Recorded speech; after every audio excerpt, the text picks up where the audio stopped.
presidente Jair Bolsonaro disse que vai anunciar nos próximos dias o nome do general Braga Neto como seu vice nas eleições. Braga Neto é filiado ao PL, assim como Bolsonaro, e foi ministro da Defesa e da Casa Civil no atual governo. A escolha do general desagrada ao Centrão, que apoia ao cargo de ex-ministro da Cultura, a ex-ministra da Cultura, Tereza Cristina.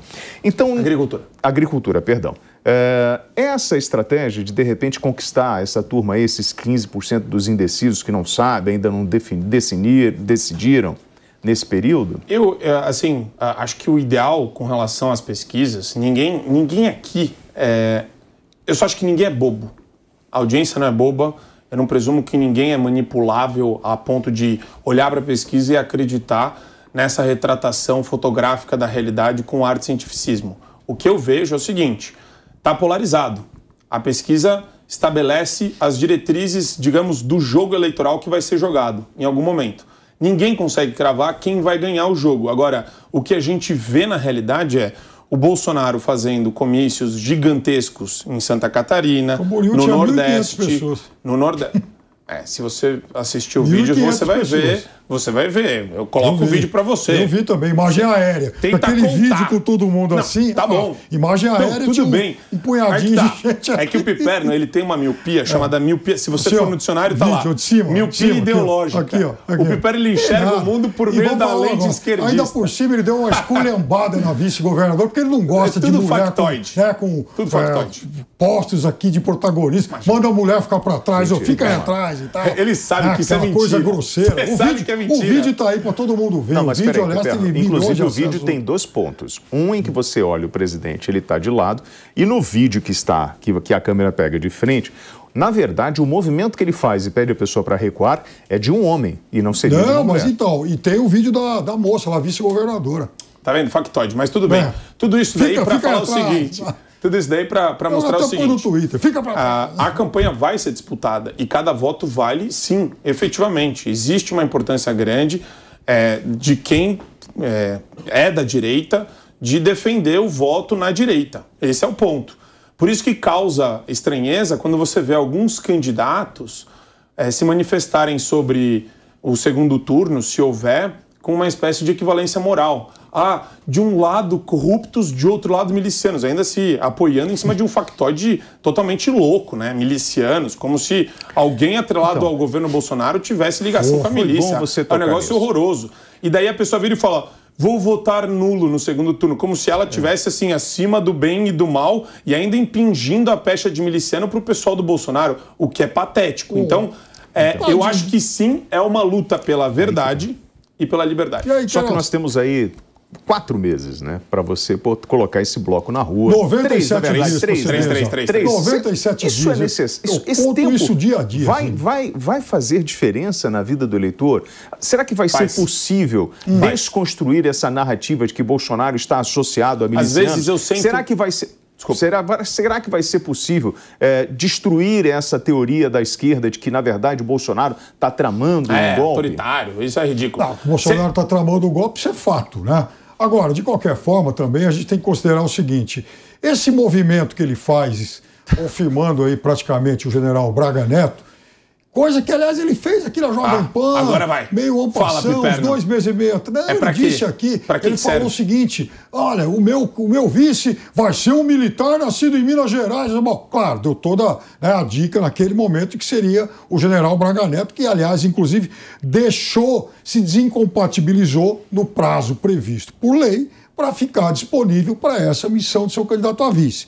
É que, nesse meio tempo, houve também um movimento do pessoal do Centrão alertando o presidente o seguinte, opa, o senhor é mal avaliado entre as mulheres. Nós temos uma pessoa, uma mulher, que participou do ministério de forma competente, e é verdade. Eu jamais critiquei aqui, fiz grandes críticas à ministra Tereza Cristina.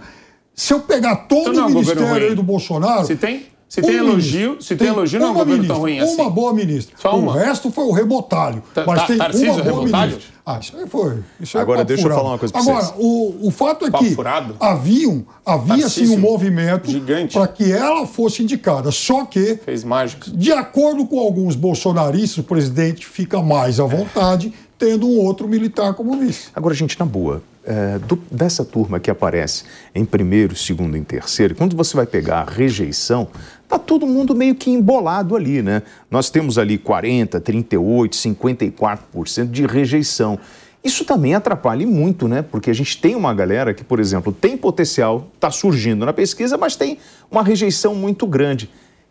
O que vai acontecer? A gente pode imaginar que lá na frente, essa turma que está lá atrás, que não tem tanta rejeição, que aparece aí com 13%, 12% de rejeição, pode assumir uma liderança, já que pesquisa hoje é apenas um cenário momentâneo, ô Marco? A rejeição é uma coisa que, assim, a gente viu, por exemplo, a rejeição do Dória explodir aqui em São Paulo e ele sair pela porta dos fundos da vida política. Ele derreteu por conta de lockdown, por conta de tudo isso que o Piperno apoia. Tudo que ele apoia, foi motivo da saída né, vexatória de João Dória. Até rimou. Por quê? Porque vai contra todos os princípios básicos de pessoas que querem viver e se desenvolver economicamente com liberdade. Ele começou a interferir na vida das pessoas como um governo centralizador, autoritário de esquerda gosta. Ele fez exatamente isso.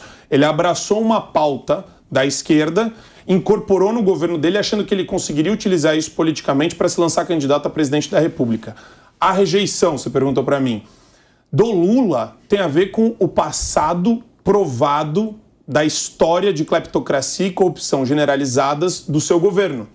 O passado do Bolsonaro, remetendo à sua presidência, tem a ver com um governo que até hoje não teve uma denúncia factível ou séria. Ministério da Educação. Por que ele tem mais rejeição do que o Lula? Só para entender na sua opinião.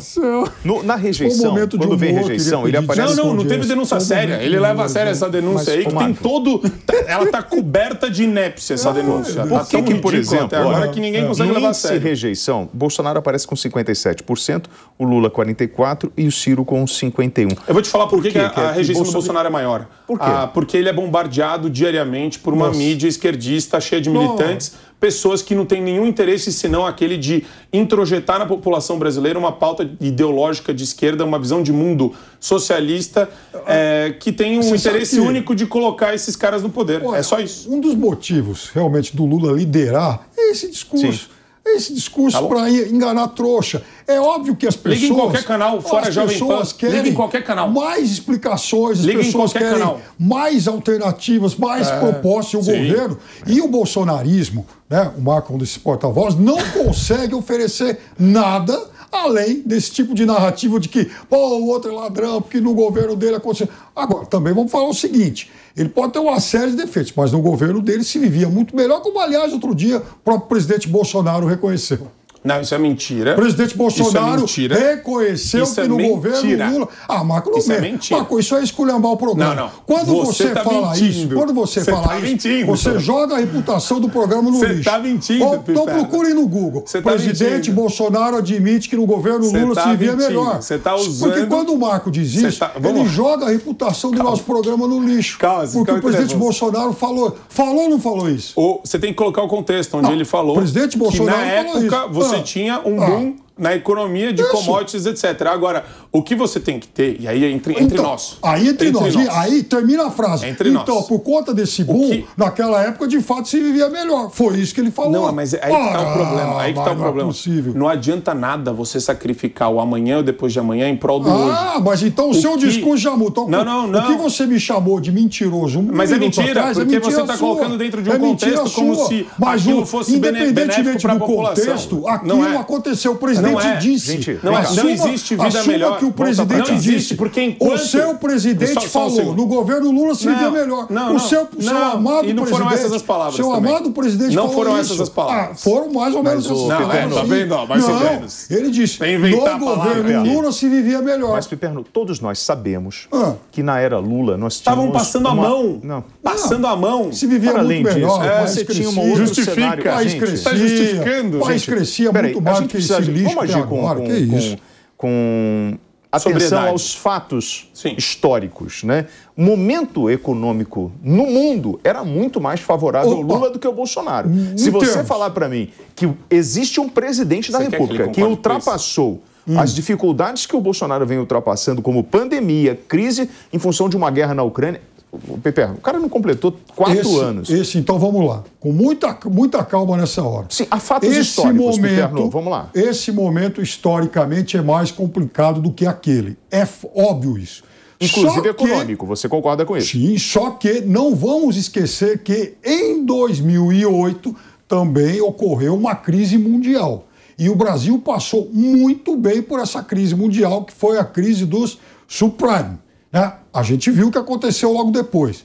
Então, é claro que agora foi pior, mas não dá para dizer que lá não aconteceu nada. E outra coisa, no primeiro ano de governo Bolsonaro, em 2019, não havia nem crise e nem pandemia. Marcou. E ele mesmo assim fracassou. Da Previdência. Vamos lá, vamos ser justos para a gente poder analisar. Você senta numa presidência da República. Sim. Em um ano você consegue fazer alguma coisa? Não, isso é discurso de gente que não conhece a gestão. Mas você consegue iniciar transformações. E ele iniciou. E todas as pautas relevantes para o Brasil estavam na mesa, na Câmara dos Deputados e no Senado Federal. Tudo que era importante. Agora, sofreu uma resistência gigantesca por parte do Rodrigo Maia, conseguiu passar a reforma da Previdência, que estava subestimada no governo Michel Temer. Ela foi ampliada para mais de R$1 trilhão, o que tem um impacto relevantíssimo. Com a base do governo, com a base da... Piperno, agora você está sendo... Não, quem pauta isso daí é o governo, você sabe disso. Você sabe que é o governo que pauta. O governo não conseguiu passar nada. O que é importante o Piperno entender, espero que ele entenda isso, é o seguinte: quando você tem uma gestão estatizante, você vai colocar, você vai ampliar a máquina estatal, você vai inchá-la com servidores públicos, você vai aumentar o gasto do governo, porque você, na essência, é o que o Piperno é, um desenvolvimentista. Você acha que o Estado é a locomotiva da sociedade. Calma lá, deixa eu só terminar. Isso é péssimo para as futuras gerações. Então, você pode até ter, naquele momento, algum sinal aparente de crescimento, mas ele é falso. Por quê? Porque você gera um custo gigantesco para as gerações futuras e vindouras.